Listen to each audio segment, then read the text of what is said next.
ঈদযাত্রা নির্বিঘ্ন ও স্বস্তিদায়ক করতে বাড়তি ভাড়া নিলে বাতিল করা হবে পরিবহনের রুট পারমিট। সড়ক, রেল ও নৌপথের দায়িত্বশীলদের সঙ্গে বৈঠক শেষে একথা বলেছেন পরিবহন মন্ত্রী শেখ রবিউল আলম।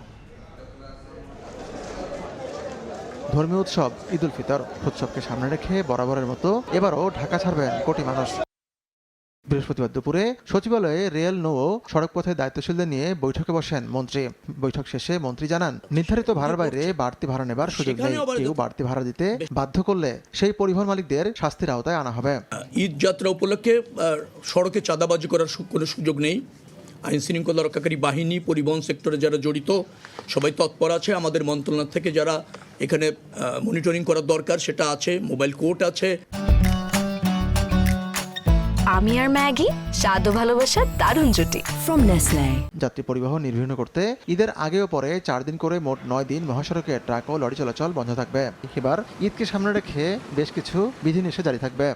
ফিটনেস বিহীন গাড়ি যেগুলি আপনার অল্প সময়ের মধ্যে মেরামত করে যাত্রী প্রচুর চাপ থাকে বিধায় রাস্তায় তারা চলে আসতে পারছে, সেটা আপনার এই সমস্ত ওয়ার্কশপে নজরদারি করা হবে।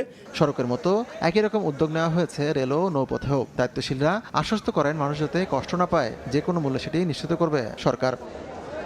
এদিনও সড়কে চাঁদাবাজি রোধে কথা বলেন মন্ত্রী। বলেন, কারো কাছে সুনির্দিষ্ট অভিযোগ থাকলে খতিয়ে দেখে ব্যবস্থা নেওয়া হবে।